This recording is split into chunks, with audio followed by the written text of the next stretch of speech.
I find that leadership in general is just such an important aspect of all energy and living things. I mean, you look at even like humans and animals, like the flying V of birds, right? Flying together. There's always that sort of center bird deciding what direction are we going to go, you know, and that is sort of the role that I feel like starts for us as babies with our parents. You know, they help us feel safe, you know, discover curiosity, confidence, like that's good leadership. And so I've grown so much as a leader through my journey, and I've made, you know, obviously a lot of mistakes along the way, but it feels like something that if you can embrace that position as providing the North Star for your company and get everybody aligned, that even in the micro level, we can be working together on something bigger than ourselves. Leadership is probably the most powerful way to do that, you know, to unite people and to energize them. Welcome to Grow Think Tank. This is the one and only place where you will get insight from the founders and the CEOs of the fastest growing privately held companies. I am the host. My name is Gene Hammett. I help leaders and their teams navigate the defining moments of their growth. Are you ready to grow?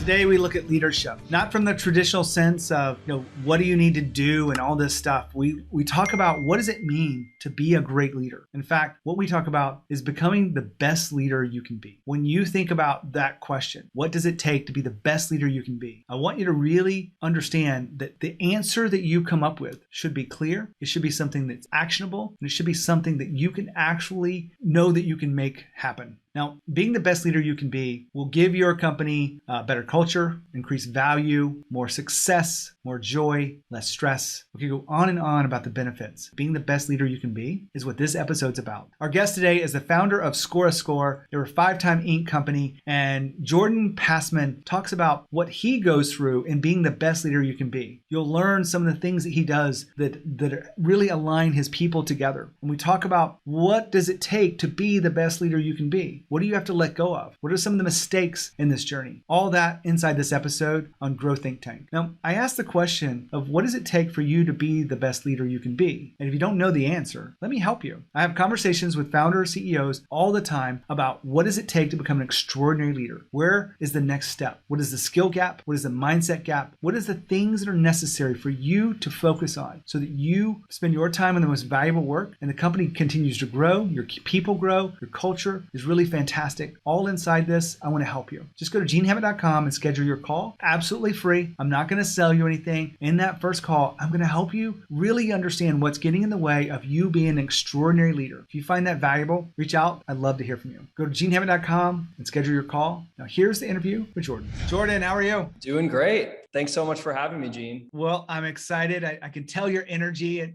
in our warm up before we could hit on record. You're excited about this podcast. Tell us about the company Score a Score. So I started Score a Score by myself in 2010 when I was 23 years old. And the whole purpose was to help connect music composers with film projects at the time. I saw that people were actually looking for composers on places like Craigslist, and it inspired me to want to create a dedicated marketplace for that connection to happen.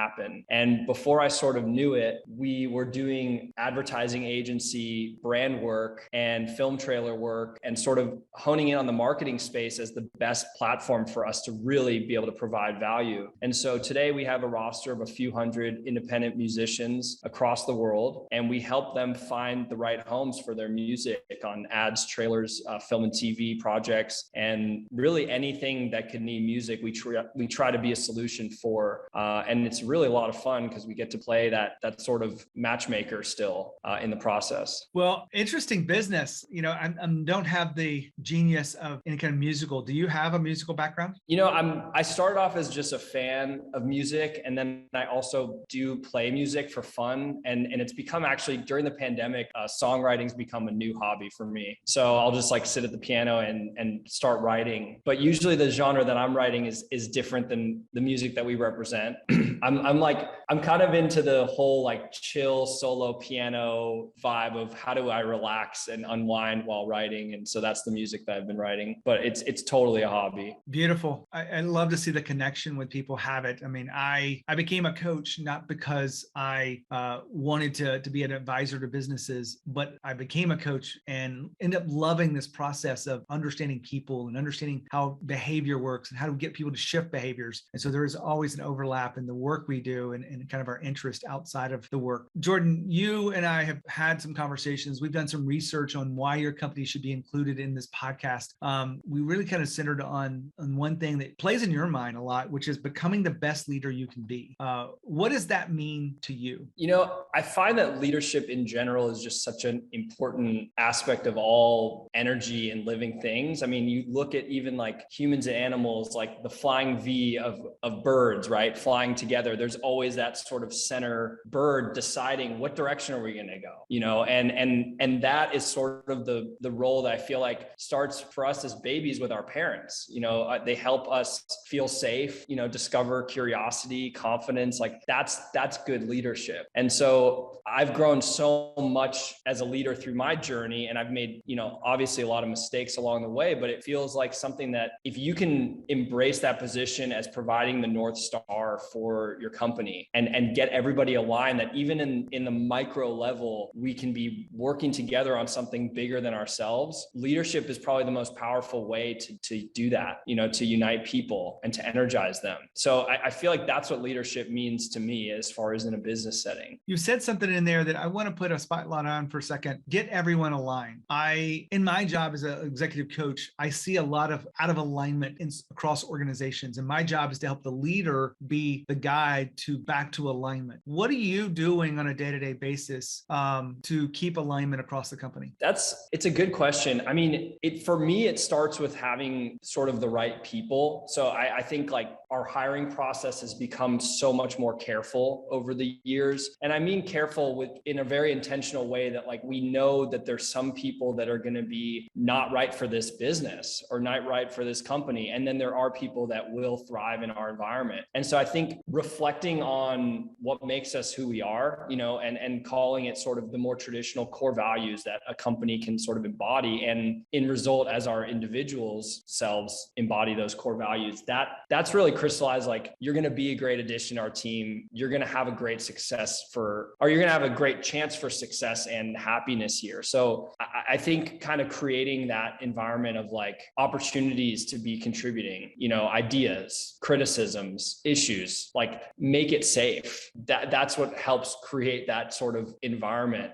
We do a lot of structured sort of check-ins. We're definitely big fans of like the 90-day at a minimum sort of deeper dive into, hey, what's going on? Are we on the right path for you to be continuing to grow and do the things that you want to do here, and make it a two-way street of really expressing things that may contribute to like a less than ideal work experience. You can't really ensure that everybody's happy though. I mean, that's a dangerous slope, as you can imagine. But for us, it's asking the right questions and again, like creating a safe enough environment where real discussion can be had. Now, Jordan just said, our job as leaders is to make it a safe place to work. What does that mean to you? Well, a safe place to work is something that is without judgment and provides an environment where people can share their ideas without fear of failure and fear that they're going to be fired. Creating a safe place for a workplace not only gets the most creative people, but innovation starts to thrive. When you are the leader that can make it a safe place, you have something powerful. Are you that leader? Get back to Jordan and we'll find more about how to become the best leader you can be. What does it look like in those 90-day deeper dives you do with employees beyond what you've already said? Yeah.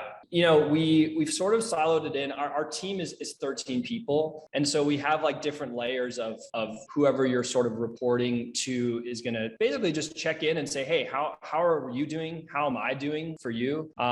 Is it what's working? What's not working? What do you want to do the next 90 days? What did you feel like you learned from the last 90 days? What was the success? What wasn't? I think it's really just like, you can keep it super casual and extract the right information. But I think the point is like, you're not afraid to ask the questions. I feel like I spent a lot of years feeling afraid of what answers might be. And I think that's dangerous because it's like a pressure cooker. It's like, it's going to come out at some point. But why not learn from those answers before they become bigger issues, and try to address them and work together to address them. So that's sort of the concept for us, at least on the every few months we do that. And then every year, I think it does need to be, trying to get more critical with like, this is how we feel like you could go to the next level if you want to do that, and just be aligned in that way. I don't know if this really fits with this best leader, but how do you know when someone's ready for a promotion? And not necessarily you're going to give them the title, but you're going to give them more responsibilities, more training, more investment. Just kind of curious where you are on that question. Yeah, it's a great question. I think I'm a big fan of the sort of self-starter mentality and somebody who is willing to put in the work before asking for it. And I'm a big fan of being a kind of leader that can be ahead of, you're doing awesome. Like, I want to take care of you. I'm going to take care of you. And if you can stay ahead of that kind of person, it's a pretty beautiful way to see them grow, because it's really nourishing. I think it gets tougher when people are super demanding, before they've shown it. And I think that becomes a tougher like ropes course for a boss, I think, because it becomes more of a gamble. Like, I just love to like reward great work, and it's hard to find like, well, does the great work come first or does the great work come after? And I think sometimes you have to do both. Sometimes you invest in somebody to say, hey, I think you're ready for this leadership position, and put them in that seat, and then see how it goes, and then continue to nourish it from there. I want to spend the rest of our time together really looking at how you're evolving as a leader. Since we're talking about becoming the best leader you can be, what would we see in your week to week or month to month activities about you evolving as a leader? I think like one thing that I shifted to is a much more transparent way of operating, and not being so close to the chest on everything. And so our team, for example, is actually very aware of the pulse of the business on a weekly basis. We're tracking our progress on a ton of different indicators that everybody has access to on a weekly, quarterly, and annual basis. We have these goals that are set that everybody knows about and everybody cares about. And so I want them to be a part of that pulse. But that was a transition for me. That wasn't something that started off in the beginning just because I didn't know what that could mean. But again, in the spirit of rowing in the same direction with laser focus, like that's something that I believe pays off, and it creates a great environment of like working together, very harmonious. Something that we do that's kind of special to us, and we call them happy scoring moments. So, the company's called Score.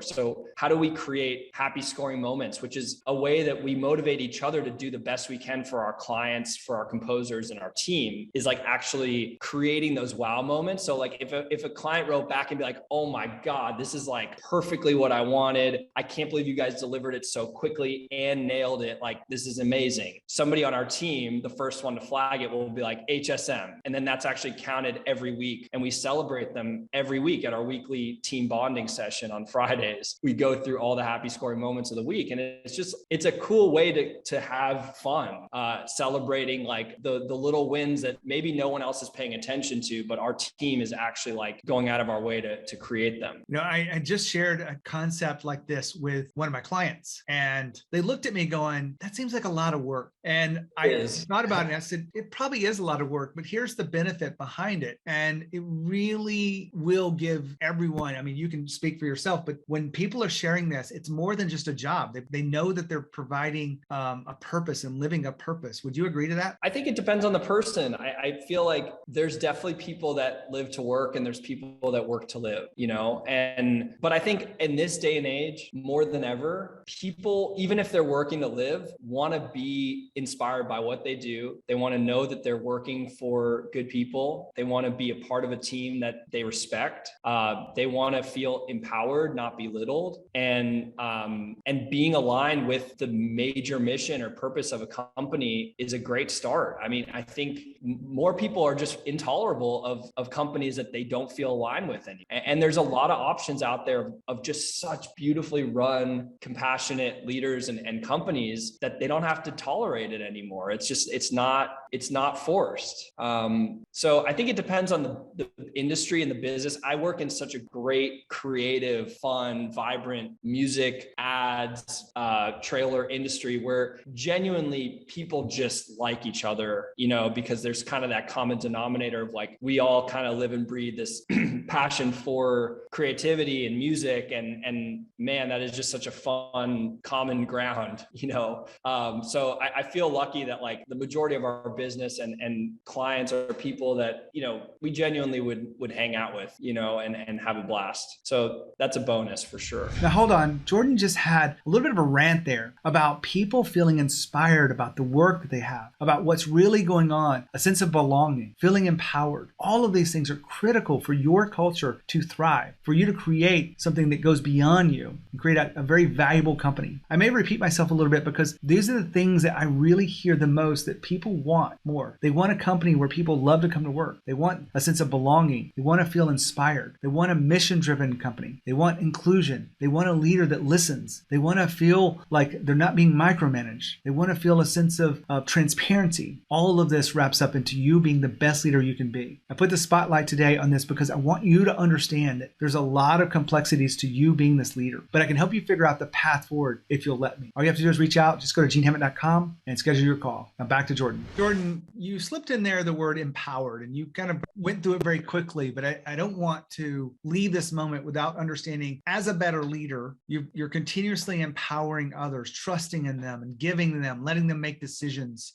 How do you actually get yourself to do that? I think going back to that bigger purpose, I do believe like micromanaging is like not the answer. And it's hard to let go of the vine. It really is. But I think if you set people up with expectations of what success looks like and you give them the right goals and they help you work together to create those goals for themselves, that's empowerment right there. It's putting the carrot in the right place. It's creating the carrot, period. I mean, there's so many people that don't know what success looks like in their business. I mean, hey, how do you know if you did a great job this quarter? I think everybody on my team can answer that. And I feel really proud of that because I don't think that's like in every single business, in our industry. Not in just your industry. It's not in every business for sure. Exactly. It's not just like common practice. Best leader. We talked about a few things. What have we left out on you becoming the best leader that you can be? How are you really challenging yourself? I'm like somebody who is always working to be my best self. It doesn't stop with business for me. I think I want to be the best husband I can be. I want to be the best dad I can be. I have 2 little boys. I want to be the best brother. I have 3 brothers, son to my parents and in-laws, friend. I think it starts with just being vulnerable enough to admit that like you always have room to grow. I like to stay curious. I like to stay informed, reading. I like to stay creative, writing music, staying active, working out, getting good night's sleep as much as I can, although I have a 7-week-old baby right now. So that's easier said than done. But I think in general, I want to take care of myself so that I can do a better job of taking care of other people. And so it starts with me doing that, making the investment in myself. You say this, you're young, I'm looking at you on the camera and I see this smile on your face. You haven't been really worn down by life that much, but it's such a wise thing to say, to take care of yourself first, because I see a lot of leaders that put in more and more hours. They feel overwhelmed. There's so many projects that are just absolutely important. And I get it, but they're not taking care of themselves. Specifically, one I'm thinking of, I said, it was a woman. I said, when's the last time you got your nails done or got a facial or got a massage or anything you did for yourself? And she's like, I don't know, 6 months, a year, like way. She couldn't even think about it. She goes, I don't have time for that. Weekends are for my catching up on work. That just doesn't work in today's world, I think, of building a team, empowering people, you putting in all this hours and not taking care of yourself. Take it a little bit further from what you've seen about really taking care of yourself and what that means to your leadership. Well, something that I actually think about is I was by myself when I started the company, as I mentioned, and I don't feel like I definitely made mistakes. I'm not somebody who lives with a ton of regret, if I'm being completely honest. I just like to learn from mistakes and